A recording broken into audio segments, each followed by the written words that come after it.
Pemirsa yang dirahmati Allah Subhanahu wa taala, kembali kita dalam acara Lentera Islam, mengkaji Islam untuk kehidupan yang lebih sempurna.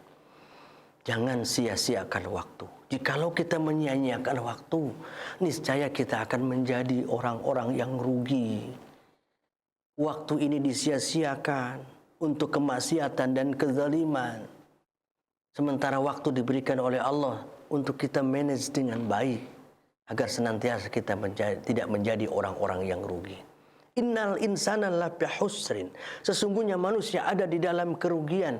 Manusia yang rugi, manusia yang tidak bisa memanage waktu. Waktu ini seperti pedang.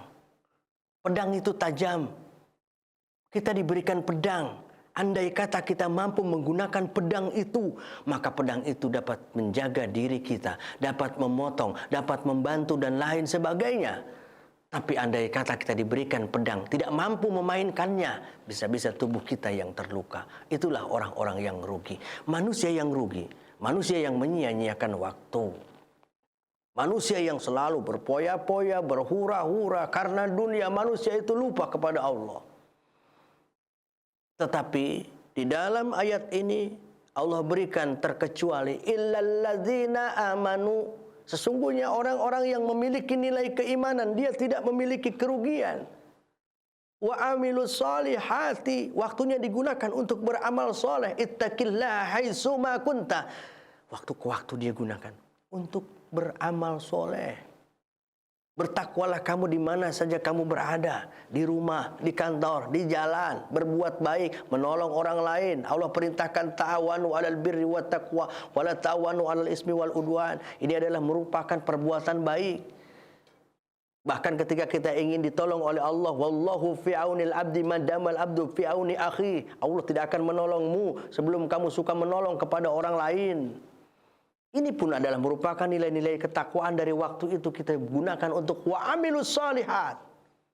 Dan juga orang-orang yang tidak rugi adalah watawassaw bil haqqi watawassaw bis sabr. Di antara sesama saling nasihat, menasihati, saling tolong, menolong, saling memberi. Bukan saling mencaci. Bukan saling berbuat zalim. Bukan saling melakukan kekerasan, fitnah dan lain sebagainya. Ta'awanu 'alal birri wat taqwa, saling tolong menolong dalam ketakwaan. Wala ta'awanu 'alal ismi wal udwan, di antara sesama jangan saling untuk mencelakakan satu sama lain dan permusuhan. Inilah orang-orang yang tidak rugi. Maka Allah Subhanahu wa taala, Imam Hasan Basri mengklarifikasikan waktu menjadi 3 bagian. Yang pertama waktu kemarin, hari ini, dan waktu esok. Waktu kemarin adalah waktu yang telah kita lewati. Tetapi subhanallah, Allah memberikan otak kita memori yang sangat hebat. Waktu yang sudah terlewat 10 tahun yang lalu, 20 tahun yang lalu. Bahkan ketika waktu kita masih kecil, masih kanak-kanak, kita masih ingat. Waktu kecil saya di sini, waktu saya kecil saya berangkat ke masjid, ke musola, kita masih ingat memori yang diberikan oleh Allah, masih mengingat waktu yang kemarin. Tapi waktu yang kemarin menurut Imam Hasan Al-Basri tidak akan kembali lagi kita ke waktu yang kemarin. Semuanya terus berjalan ke depan hingga menemui inna lillahi wa inna ilaihi raji'un. Lalu apa kegunaan ketika kita mengintrospeksi waktu yang dulu? Tidak usah 10 tahun, tidak usah masa kecil. Tetapi perlu juga kita memori masa kecil kita agar kita cinta kepada orang tua, sayang kepada orang tua sebagaimana doa Rabbi firli wali walidayya warhamhuma kama rabbayani shaghira. Itu pandangan waktu kecil. Tapi minimal 1 tahun ke belakang sajalah. 1 minggu ke belakang sajalah. Waktu yang telah lalu kita tidak bisa kembalinya, tapi kita gunakan untuk introspeksi diri, untuk mengauditnya di waktu yang lalu. Kekurangan apa yang sudah saya lakukan? Di waktu yang lalu, amal apa yang belum saya kerjakan? Nah, kesempatan ini kita gunakan untuk semakin berbuat baik. Sehingga membuat Allah senang, Allah cinta karena kita diberikan kesempatan itu kita gunakan untuk memperbaiki diri waktu yang kemarin. Ini yang pertama. Lalu Imam Hasan Basri mengatakan yang kedua adalah waktu esok. 1 jam setelah ini, 1 minggu setelah ini, 1 bulan setelah ini, 1 tahun setelah ini, bahkan 10 tahun setelah ini, kita tidak tahu ke depan itu. Apakah Allah masih memberikan 1 minggu, 2 minggu, 1 bulan, 1 tahun, 10 tahun? Wallahu a'lam. Allah yang memiliki waktu. Kita tidak tahu. Maka apa yang harus kita pandang ke depan itu? Tiada lain adalah ke depan itu adalah untuk selalu menambah amal ibadah. Lalu yang ketiga adalah waktu hari ini. Inilah waktu yang terbaik. Kalau mau berbuat, jangan nunggu besok, sebab besok kita tidak tahu.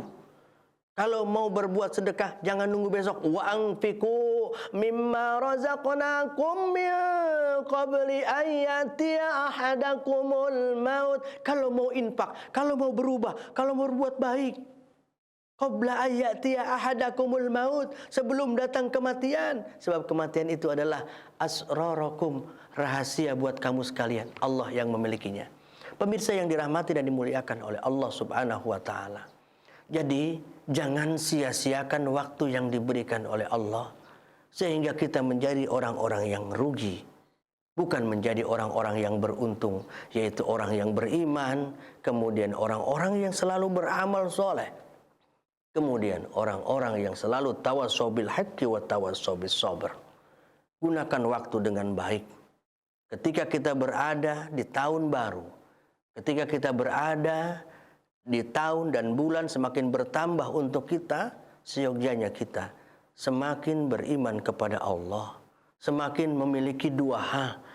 Yang pertama adalah penghapus. Hapuslah dosa dan kesalahan yang telah kita lakukan di tahun yang lalu. Kemudian wal tandur nafsum ma qaddamat ligot, persiapkanlah bekal kita untuk menghadapi masa setelah ini dengan jalan menambah amal ibadah, menghapus dosa, membuat nikmat Allah yang bernama waktu ini kita syukuri, la azidannakum, maka Allah akan tambah. Baik pemirsa yang dirahmati oleh Allah Subhanahu wa taala, kiranya acara kita saat ini Lentera Islam cukup sampai di sini. Saya pribadi Ustadz Jaka Suara dan juga kerabat kerja yang bertugas mengucapkan terima kasih atas perhatian. Mohon maaf atas segala kekurangan. Billahi taufiq wal hidayah wal afwa minkum. Assalamualaikum warahmatullahi wabarakatuh.